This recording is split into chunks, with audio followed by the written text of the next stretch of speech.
Welcome back, good people. Yeah, it's good to see you. We are seeing them. Oh, they are seeing us.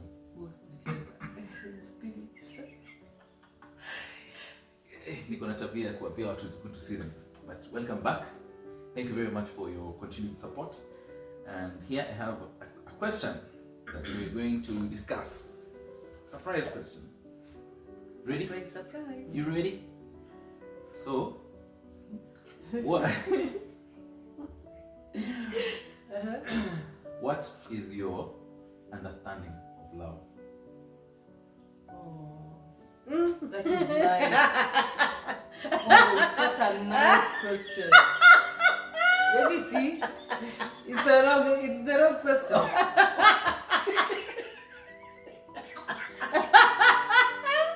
Really, James? It's a very nice one. No. I told you it's a surprise question. It's a good one. It's a good one. You read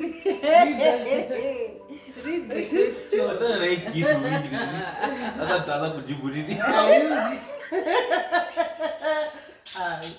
You read the real Kwani I'm question. not allowed to be creative? Read the real Who is your role model and why? Stephanie Short. Tell us.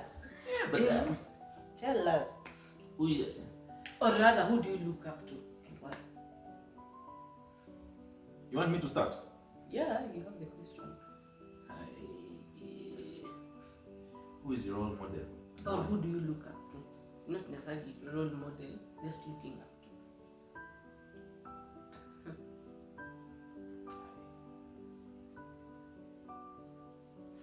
This one you will need to give me time. Maybe let me break it down.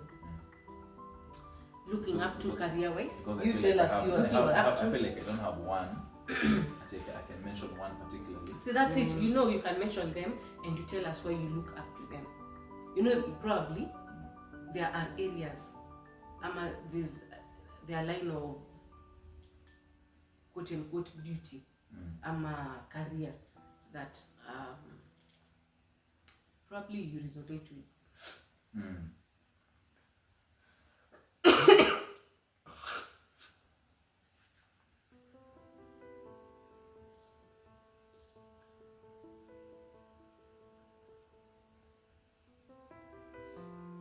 You tell us, who do you look up to?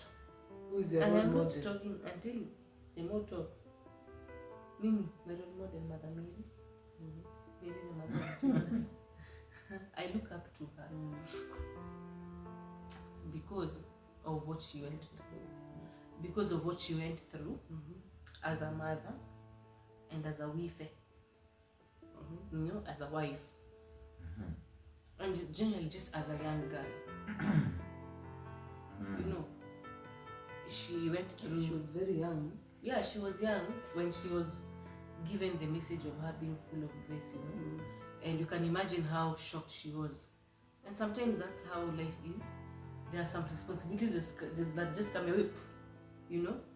And you wonder, how am I going to deal with this? What will the people say? You know. And Mother Mary handled that pretty well. Why are you laughing? Especially the part where she had to carry Jesus, you know, who gave you the pregnancy, you know, and Joseph Holy being Spirit. the Holy Spirit, Holy imagine. Spirit pregnancy.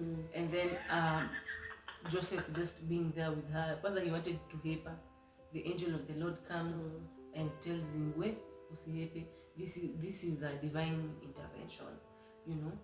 And I look at my life, and there are some areas that Mother Mary's life I can relate with, you know.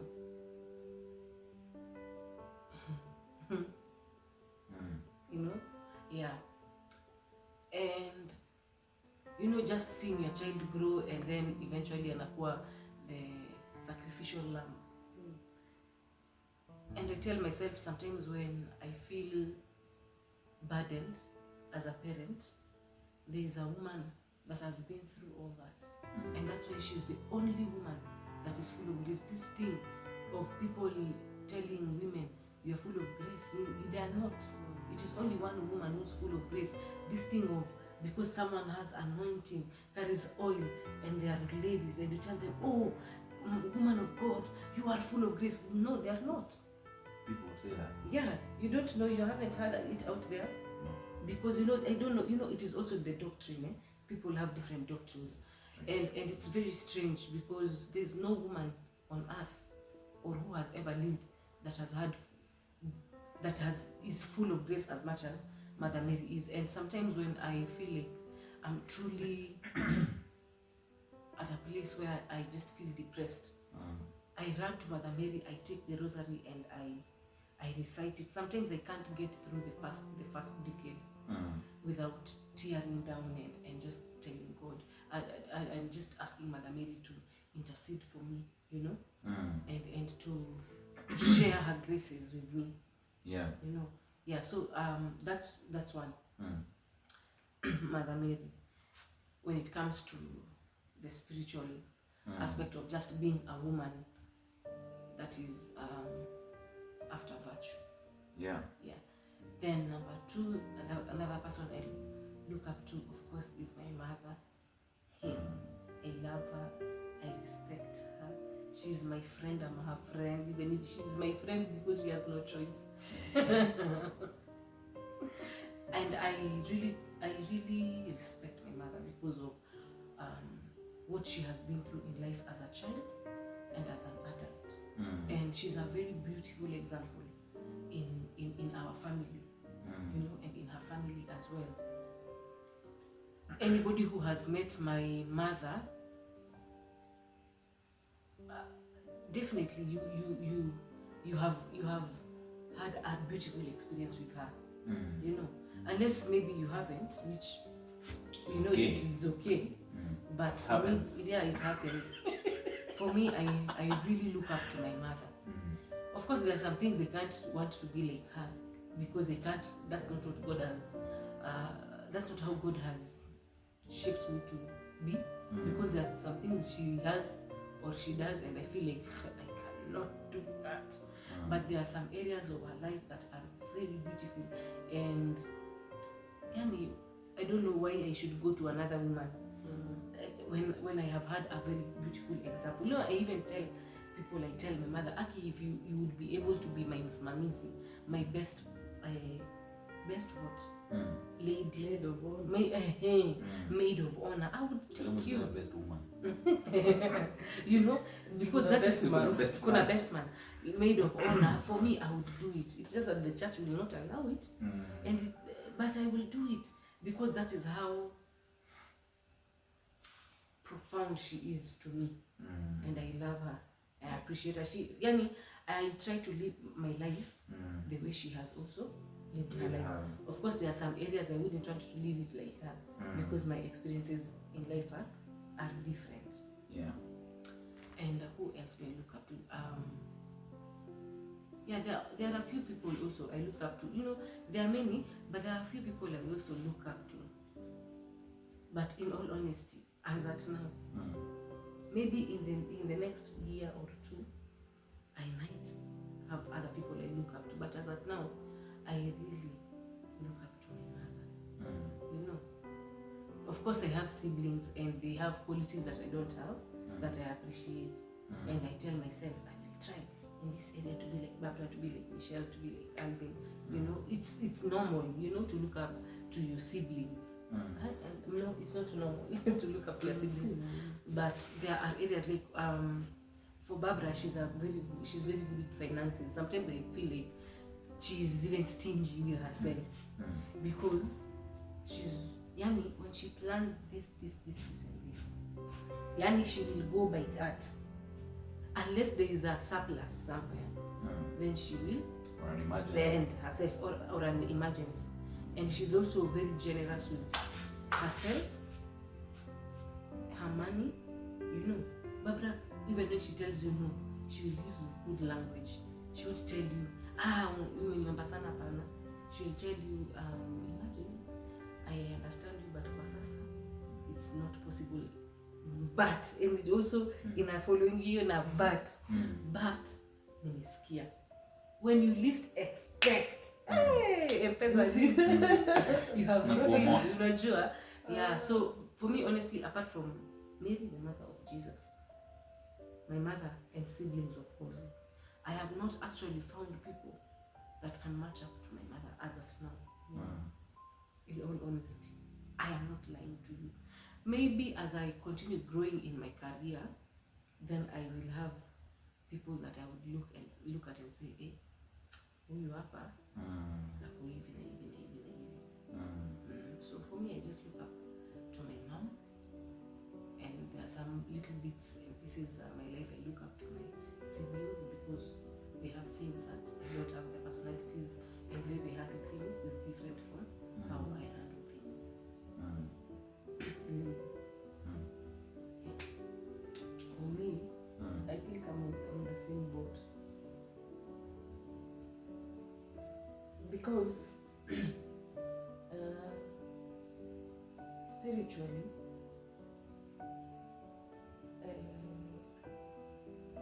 I've realized, hey, I have like a friendship with Jesus. That this friendship is my life. You know? In a way that even when I feel like I've strayed away from the word, I'm not praying enough. You know, at the end of the day, I can just sit and say, hey, what's up, Jesus? How? Man say, you see this, you know? Because I know he went, and the Bible also tells us, there's nothing we've gone through that Jesus hasn't gone through. Do you know even these fears we have, Jesus had in the Garden of Gethsemane? Do you know he felt that burden so much? Yeah? And you can imagine him with the burden of dying for us, for people, sinners, people who have mistreated. And he actually did it. But even before that, he had that human side of feeling that burden. Who am I? You know? So everything I go through, Jesus knows. For me, I know Jesus knows. And that's, for me, my motto, I just want to be like Jesus. I might fail, but I will always come back. I repent my sins and we start again. Or pick up from where you left. No. We restart. We start over. Because from where I left, it seems I made a mistake somewhere. Yeah? So I have to restart that journey. Yeah?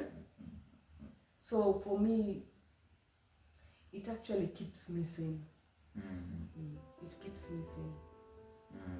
Because I have burdens. Quite huge. And sometimes I don't even understand how I survive, how mentally I'm okay. I don't understand how I'm actually still not a bitter person. You know, even with what has happened in me, I don't understand why. I don't understand why I'm not hateful. Why I don't hold grudges. I don't understand why, however much I try to be mean, I will feel sorry and I apologize. Whether in action or in word, I don't understand. So I just say Jesus. In action, not in word. No. You don't. For my siblings, I don't. She doesn't say she's sorry. But no. Action, no, not with your words, Barbara. You don't apologize. Stephanie, do you know? You I say have with your actions. No. You have never told Let me me sorry, tell you. apart from when we have very heated arguments, and here all of us have to calm down and say sorry. Yes. Now I'm telling you, there are two aspects of my life. One you know, one you don't. When I'm here, you know. When I'm there, you know where. You don't know. You know. And for me here, at least you people understand my character. And you know my way of saying sorry is I send you M-Pesa, or you know, with action, or I send a Zaria, or give money, you know.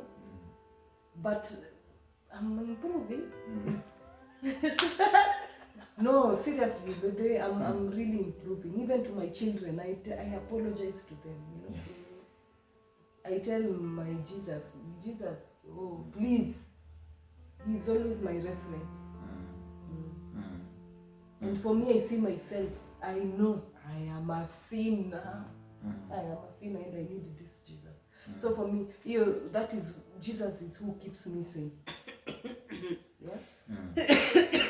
That's my spiritual aspect. In other areas of my life, course, my mother is just an anchor for us in this family. There's not even a way we can describe how much we love and admire her. Because the amount of people I can tell of for her is quite large, and I won't care. Yeah. Yes. Even beating if possible. I mean. Because she's a very special woman, very forgiving, that sometimes it's so irritating. But you see it and you're like, wow, I want to be. Yes. We will disagree on very many things. But the fact remains that she is an anchor for us.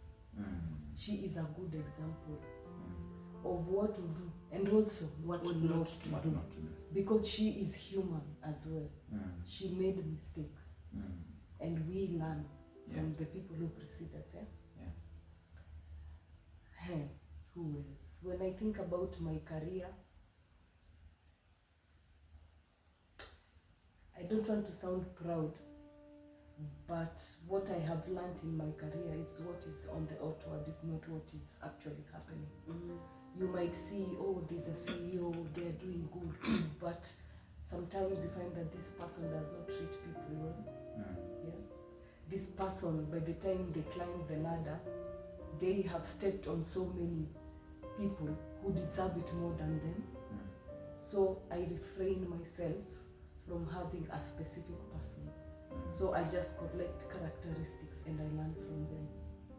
If it's leaders in finance, if it's leaders in my career, hospitality, if it's leaders anywhere else, I actually pick what I actually admire in each and every person. And I've grown to accept and appreciate that, because I've been in the corporate as well. I know how it works. I've been in hospitality. I know how it works. So I just pick what is good, and the rest I don't even mind about it, and I apply it in my career. So I would say I have a role model, someone I'm looking up to career-wise now. But I would actually love to be someone that people will look up to. And not because of my position, no, but because of the way I treat people first and foremost in my workplace. Because in this workplace is where people spend most of their time. And in this workplace is where your boss can make or break you.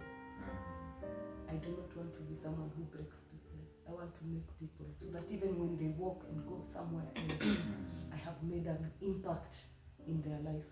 Even if I want to be their role model, they will be nice to people because someone was nice to them. You know? Yes, that's just what I want in my career. And I actually hope I will be able to, because sometimes I'm a bit harsh. And I'm working on it. And my friend Jesus will help me out. Someone else I look up to, and this is not a person I've known for a very long time, but as a woman, a lady, a woman who wants to be loved, who wants to be desired, a woman who wants to be a wife to someone. This is my role model, because this person, as you've seen, has made me to be quite different, even in my demeanor, even in the way I have viewed relationships. They have shown me that there can be communication in a relationship, there can be love, there can be reprimand, but at the end of the day, you will sit down, you talk, and you are okay. So I have a role model in that, and I hope I will also be the same. You know? Yes. Awesome. So career, spiritual, and relationship-wise, that is me. Okay. I've taken time to think, because it's very difficult for me to point fingers, not because people are not there, but rather because just like you said, I pick everything from everyone. everything good that I feel, hey, this one, huyu hapa amefanya vizuri. Yeah. They might be failing in this other but yeah. for this particular reason, I think I admire what they've done here. Anyway, most importantly, my number one role model is Christ himself. And apart from Christ, I admire his disciples. I actually chose my name because I was baptized when I was grown. Na kwa culture ya the Catholic faith, you choose a name. Yeah. I really loved John the Baptist. You know? Me, No, John Baptist. John James. That's a James John Baptist. John Baptist Masila Mwindi. Yeah, usikie maneno Wait, ya John kama Baptist. kabisa. John Baptist JB. John Baptist. John John Baptist. John. Hey, now we have a new name. Johnny. JJ. Eh. John James so- John Baptist. So mama alikuwa ananiambia when I was born, she wanted to name me Job because she really admired, you know, maisha ya Job and everything. But the nurses who walimsaidia kunideliver, one of them was a mzungu, alikataa kabisa ni, oh, why do you want to call your son Job? Mother kwambia story unaweza cheka huko. Ati Job, you know, he had wounds and the dogs licked his wounds. I don't know why. So the sister only chose to see the negative. But I see what mom was saying. And so they settled for James instead. And I accepted it. I love my name. But then when I was being baptized, confirmed, I really admired John Baptist's life because he was a principled man, fearless. What he stands for, even if you cut off his head. And I really admire that. I love people of principle, you know, uncompromising when it comes to doing what is actually right and needs to be done. And that was my role model. That's why I chose to be named after him. I was hoping that I would catch some of his spirits. Unasikia ukinemiwa after ancestor. Unakuwa kama yeye. Na mimi nisaidie kukuwa a principled person. So I don't compromise on doing right. Even though I'm not very principled in some things, and I see, and it's something that I pray to God, and I'm putting effort. Nirekebishe. And I know the grace is working. So It's working. yeah, and I'll get there. So that is one. Apart from Jesus was Superman. Chana huyo lakini hata kufuata story yake ni very difficult. You know, but kitu na encourage na human beings, that they're just human beings like me. You know, but then they managed to overcome their weaknesses, of course with the help of God, but you know, they were strong-willed people. They're focused on and I felt like these people, they really fulfilled their purposes. You know, like John the Baptist, he did what he was born to do. See, he did what he was born. His job was to point the way for the Messiah, and he did nothing else but that. You know, and I think that is very good when you can really identify your purpose, and you know, when you focus like that and you actually do it.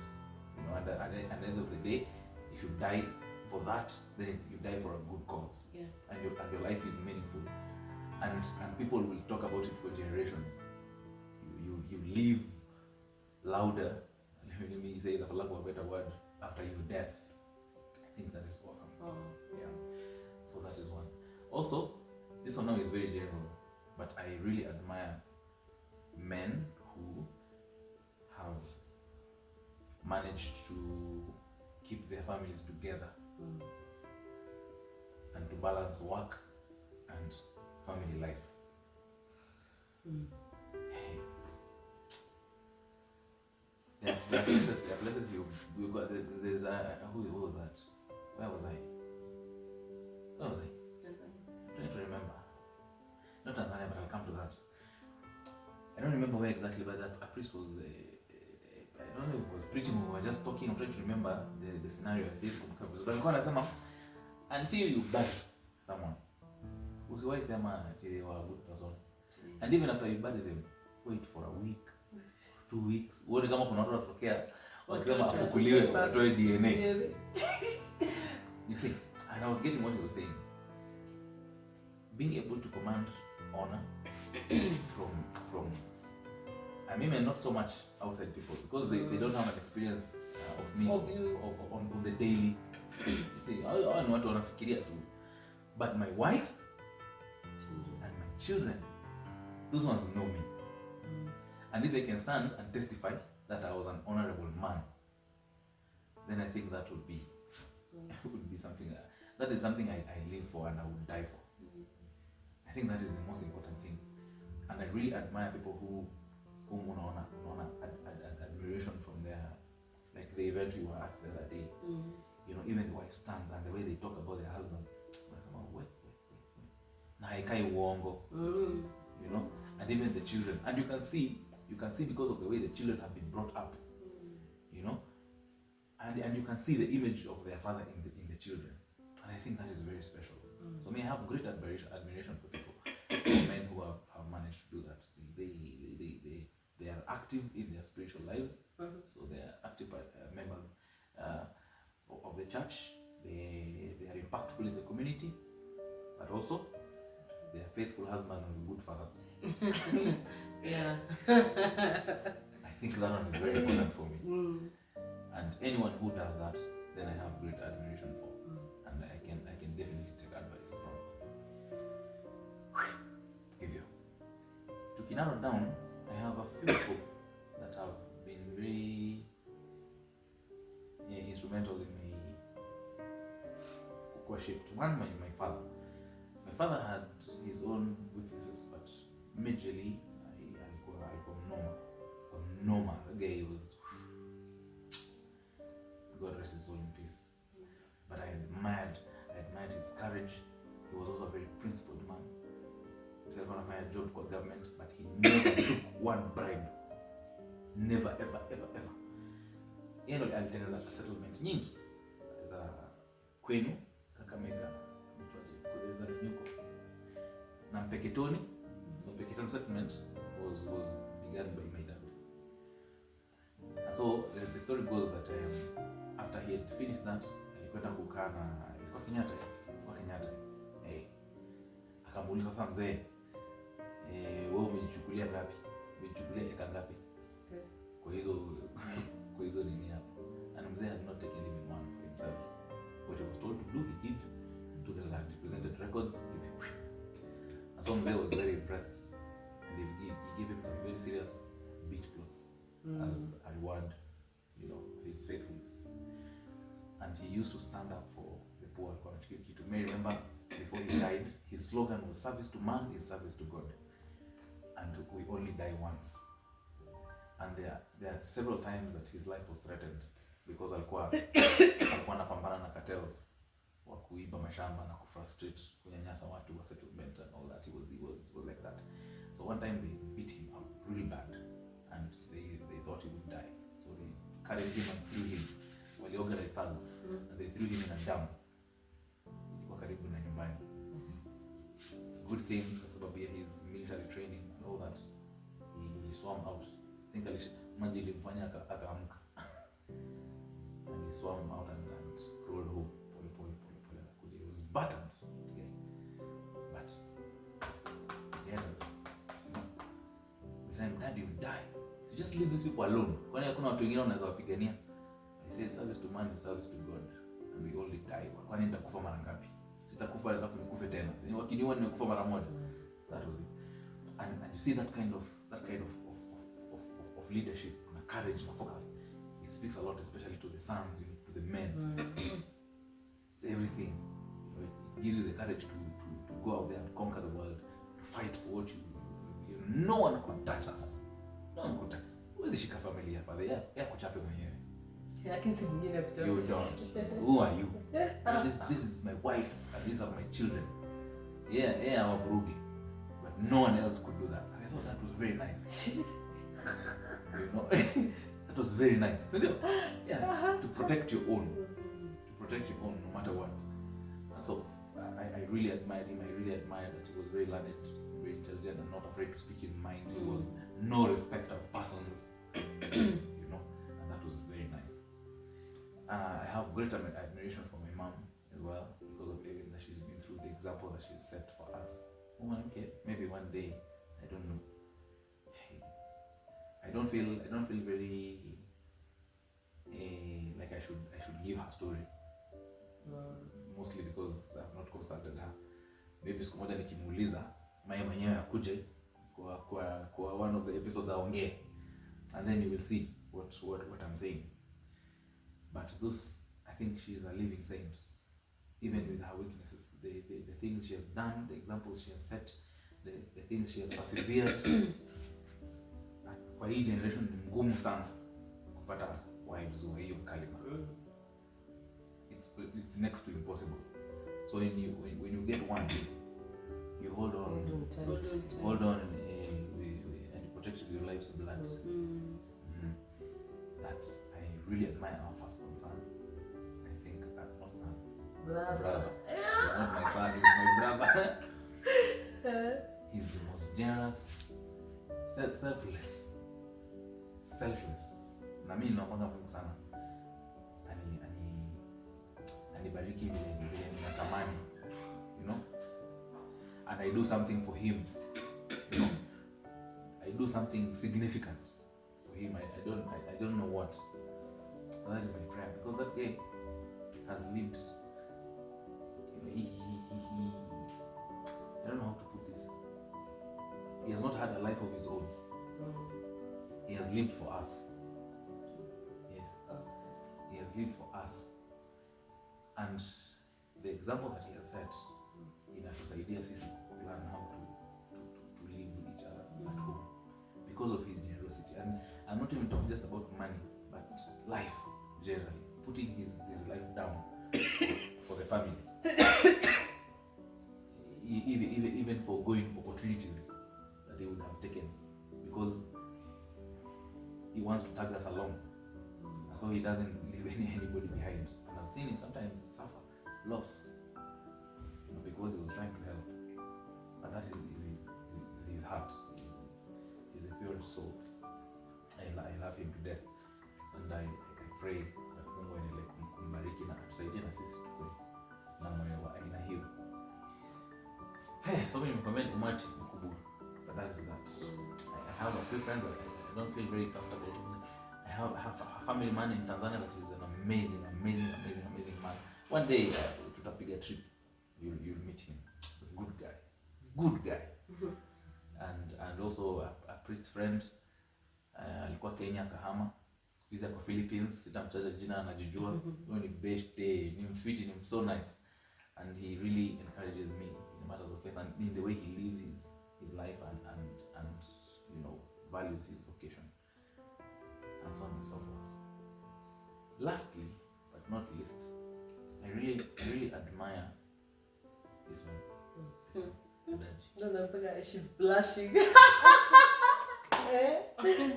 know, for so many reasons. One, for the way you mother our son. Okay. Mimi, niko very militant. I know. I can be very militant. I can be tough. You know, and I want things done. You know, and I can be very combative sometimes. But then, her approach, and most times it works better than mine. He's very loving and accommodative, and I see her getting through to our son, Kushina Mimi, and I really admire that. You know, I admire the quality of life that she lives. She's not bothered with the small issues. Sometimes there are big issues that eat at me. You know, but her, she has this attitude towards life that mpaka sasa unashindwa kwani una stress. You know, resilience. Kwani sisi tunakuwa na stress, una stress. You know, woni kuna issue wewe. Mpaka hata unaudhika nikiku encourage, si ndio? How can you be happy now? Now, how? You see? And then she's there happy. Laughs like, you know, and I just go pray and tell God, hey, God, please, just give me a little of what she has. You so that I can enjoy life. You Is know, you I'm just thinking, I'm very serious. I'm telling you. I'm listening. And I'm learning. And I feel like I'm happier. You know? Yeah.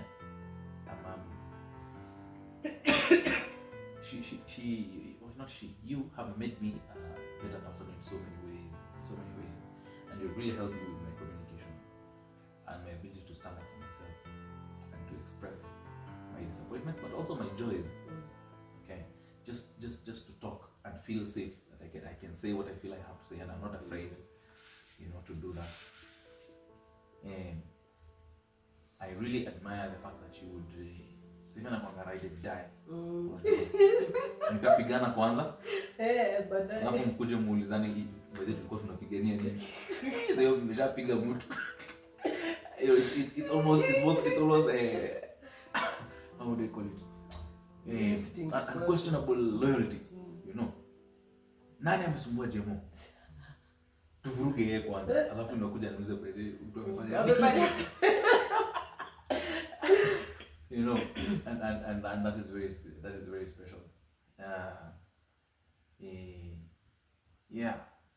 Amongst many other things, I really admire the fact that you don't give up. Me may get discouraged quickly. She doesn't. And so most times I pull through with things because of the encouragement that I get from her. She pushes me to do. You know, usikufe moyo. Amefanya wewe ni sawa tu. Wewe sukuma. Mpaka zingine nakaa chini na nila kati ya mimi na yeye nani anafaa kuwa na encourage mwingine. And then I challenge myself to do better. You know. And I feel like your presence in my life has made me a better man in so many ways. I can't even say them all. I hope that I can be that even a little to you and to our family as well. Ndio ombi langu. So in a nutshell, emotional. Yeah, mimi leo nimelock emotions zangu. Sasa kulia kwenye kamera. Otherwise, nitalia baadaye.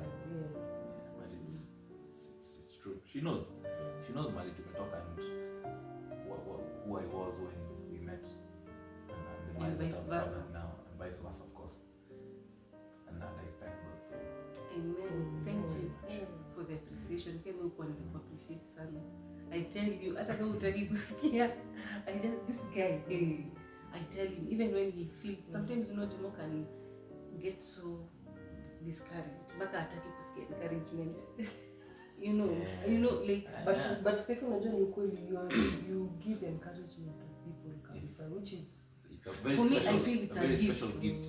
Because for me, one thing I have experienced in life is a lot of discouragement. You see, I encourage people a lot, and unfortunately, even when you go and tell someone something, I think in my life, apart from way before we even met, there's only one person that I would talk to, and you see, Amini, ni Barbara. Now, I think because she knew, maybe I will do everything possible to make things happen. Even if they don't happen, I tell myself, it has happened in the spirit realm. If they do somewhere, the angel of darkness has held, but it shall happen. And in my life, I have not had very many people encouraging me or believing in me or in what because most of the things I have are so big, zinakaka illusions. Another person that has really believed in me, Maisha, is my father. As I told you, no man, not even you, James, has believed in me as much. That man, and I honor that man. Yeah. I honor him because even in his very many weaknesses, as a father, he has tried. Pali amefika. Especially when it comes to speaking the word, and the word becomes Flesh. Remember, no, but Papa has that. Yeah. He used to, even me, he used to encourage me. Oh, you remember when you used, Stephanie can speak very good Shika, Yeah. your public speaking. Yeah. You remember he used to for me also in school, that man. And so He speaks like words, But it gives you encouragement. life into situations. So for me, my father just, even I remember when I was in high school and the teacher was telling my father to do, you know those teachers used to tell parents, fanye mathematics mtoto wako ameshindwa umuonyeshe. My dad was like, the apple does not fall far from the tree. Hata mimi sijui, you know, and encourage. Yeah, and he used to be And very he used vocal. to be very vocal. And you see, me, I have a lot of my father and a lot of my mother. I am infused mixture. So I'm Volatile characteristic. So for me, I am appreciative of the fact that I have had people around me. Yes, people have not encouraged me, but the 1%, the 2% have encouraged me. Even my brother, my twin brother, that one, everybody in our family knows. When Alvin has said something about me, you keep quiet. You keep quiet. If he has said stop doing that to Steffi, you shall not talk more. Yeah. Because he has said, and vice versa. Me, I remember when I used to fight with Barbara, unaambia nini Alvin wewe? You know, kwenda huko, and she would just be quiet, sema tu juu akiniongelea juu na yeye Alvin anakuja. Juu anajua mimi ni mnyonge, I can't fight. Lazima kutetea. So lazima nitetea. You know? So for me, I thank God that I have had you people in my life.